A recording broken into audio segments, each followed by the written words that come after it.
Tips for clearing the interview without the typical advice like solve more DSA questions so that you can increase your problem solving skills, or have a good project in your resume so that you can talk about the interview. I'm going to give you the tips that you can increase your chances of getting selected in the interview without all these typical technical tips. Now, we are all human and interviewers are also humans as well.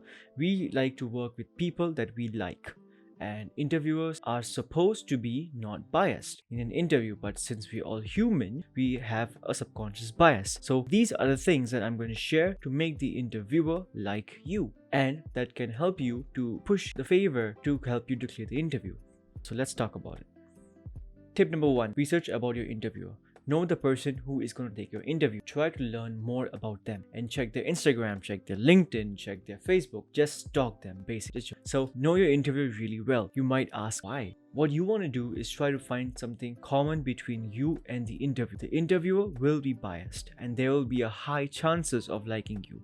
So even if you do one small mistake and the interviewer likes you personally, the interviewer can pass you. So it's really important to know your interviewer. Tip number 2: tailor your answer according to the interviewer's age. If you know what age group the interviewer belongs to, you can tailor your response to their preference. If your interviewer is in the millennial group, stress on the ability to multitask. If your interviewer is a baby boomer group, then talk about the reliability and the willingness to be a team player. Tip number 3: mirror their body language. Even if you have nothing in common, you can try this trick, which can give you an impression that you are on the same wavelength as the interview. As long as you don't literally copy every single moment they do during the interview, I'm sure that they won't notice it much that you're copying their every move. Tip number 4: prepare smart questions for your interviewer. Interviews are a two-way street, so you get to ask the interviewers questions as well at the end of the interview. So make sure that you use that to your advantage.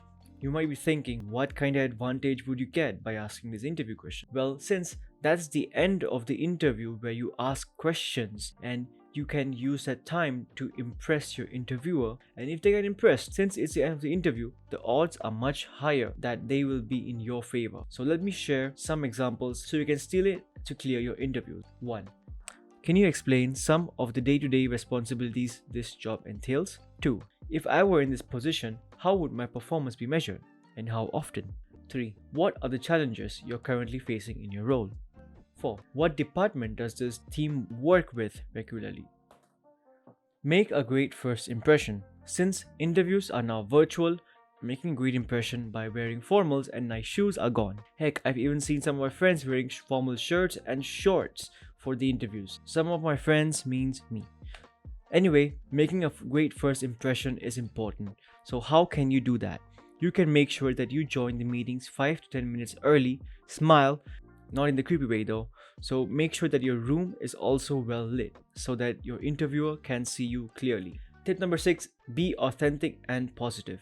Even if you fail some technical questions, but your attitude is good, you still can clear the interview, because people can be trained in terms of skills, but not in terms of attitude. So hence, you might have even seen the quote that attitude is more important than skills. But of course, you can't just enter the interview and be all positive and authentic and not answer a single technical question and expect to pass the interview. You do need a couple of plus points in the technical side as well.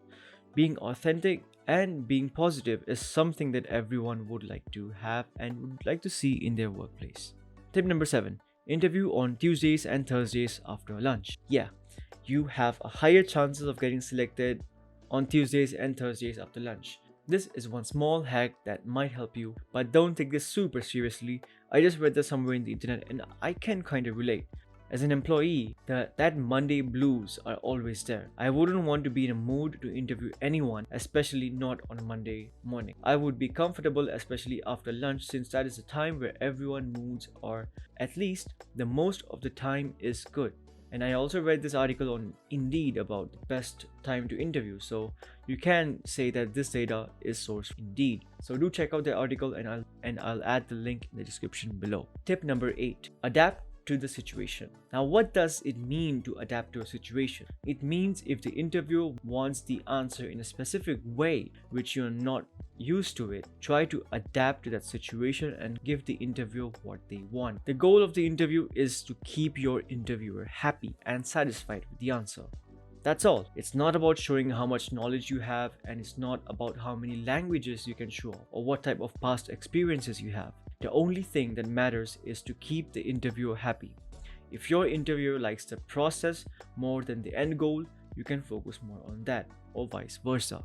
The last tip is ask basic questions. Now, a lot of people feel that asking basic questions would make them look bad, but that's not the case. The most important thing is to make sure that you and the interviewer minds are aligned, and it is very common that your interviewer is expecting something else and you are continuing to talk during the interview. Then the interviewer will interrupt you and re-clarify the question, but by the time they do this, it might be already late. So make sure that you ask basic questions right when you get them, and do not hesitate to ask basic questions at all. So do comment down below if this has happened to you in the past. That's all for this video. I know this is quite short, but do let me know in the comment down below if you like this type of point-to-point short videos. Thanks for watching, and do subscribe to my YouTube channel.